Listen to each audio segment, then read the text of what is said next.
Казан ишегалларының 30%-ында шүпшар шығарылмаған. Менә без хәзер Восстание урамында торабыз. Күргәнебезчә көн күреш калдыклары контейнер агына сыймыйча кырыйга ия башлаганнар. Төбәк операторы сүзләренә караганда, шүп чыгару машинасы юллар чистартылмау һәм машиналарны тиеш булмаган урында калдыру сәбәпле кире алмый диләр. Кичә ишегалдын кордан чистартып киткәннәр, әмма монда шүп чыгарушы техника түгел, җиңел машинада көч хәл белән үтә. Бүген көн күреш калдыкларын алырга килгән машина урау юлаша керде.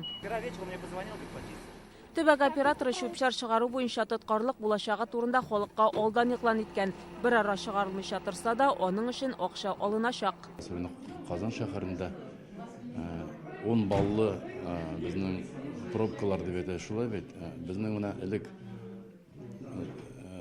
бер машина полигоннарга 5 рейс ясаса, бу көннәрне 2 генә рейс ясыйлар иде. Чөнки машиналар пробкаларда торалар, ишегалларын чыга алмыйлар. Но шулай да без эшне җайлап бетерәбез дип уйлыйм. 1-2 көндә бу эш җайланып бетәр. Бүген төбәк операторларының 5 еллык эшчәнлегенә нәтиҗә ясадылар. Шушы вакыт эчендә халык саны да, шүпшар чыгару күләме дә арткан. Төбәк операторлары контейнерлар мәйданнарын күбәйткән. Контейнер мәйданчыклары реестры актуаль. Бу эшне региональ операторлары ел сайын алып баралар. Һәм инде хәзерге көндә әйтеп китәсем килә, менә бу 5 ел дәверендә исполкомнар заявкалары буенча региональ операторлар 22 меңнән артык 5 ел дәверендә 22 меңнән артык контейнерны алыштырып, кайсысындыр көйләп, урнаштырып куйдылар. Бу өлкәдә Тәтеш, Әлмәт, Орша һәм Лаеш районында эш яхшыртылган, әмма кайбер районнарда көн күреш калдыкларын чыгарган өчен акча түләмәү өчен контейнерларны алып атучылар да бар ди төбәк операторлары.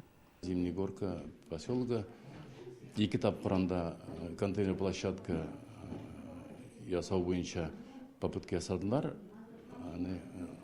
Авыз җирлеге, ләкин халык дип әйтәм дөрес булмас, агрессивный өлешенең бу контейнер площадкаларны сүтеп аттылар, куйган контейнерларны урманга алып барып ташладылар. 5 ел элекке белән чагыштырганда республикада түләү күрсәткече арткан. Единый платежный документ дибез бит инде бездә аны дөрес булса, анда күпме кеше торганда дөрес иттерүшәнгән булса, вакытында булса кеше түли хәзер. Илгәре бик күп вопрослар була иде. Теге меңләгән кешеләр килә иде. Бөтенесе мусор буенча килә иде. Бөтенесе. Анда бит инде дөресен әйткәндә бер 4-5 ел элек теге 5 проживающий язып куялар иде на всякий случай. Аннары түләгез дип аны кеше бит инде хәле булмагас түләми. Шуның өчен хәзер инде теге күп нәрсә упорядочили русча әйткәндә инде теге түлиләр.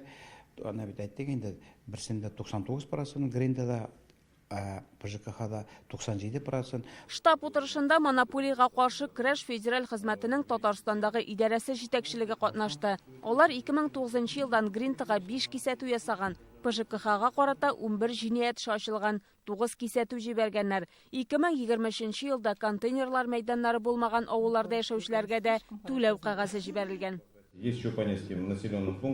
Шүпшар ташлау урыннары гына түгел, бу торак пунктларга керә торган юл да юк. Кыш көне халыкның күбесе монда яшәмәй, хезмәт бер тапкырда күрсәтелмәгән, квитанцияны һәрдаим җибәреп торалар.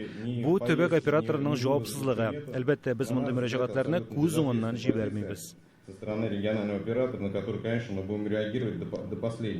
Тарифлар буенча дәүләт комитетында әйтүләренчә, быелдан төбәк операторлары эшчәнлеген күзәтү төзелеш министрлыгына йөкләнәчәк.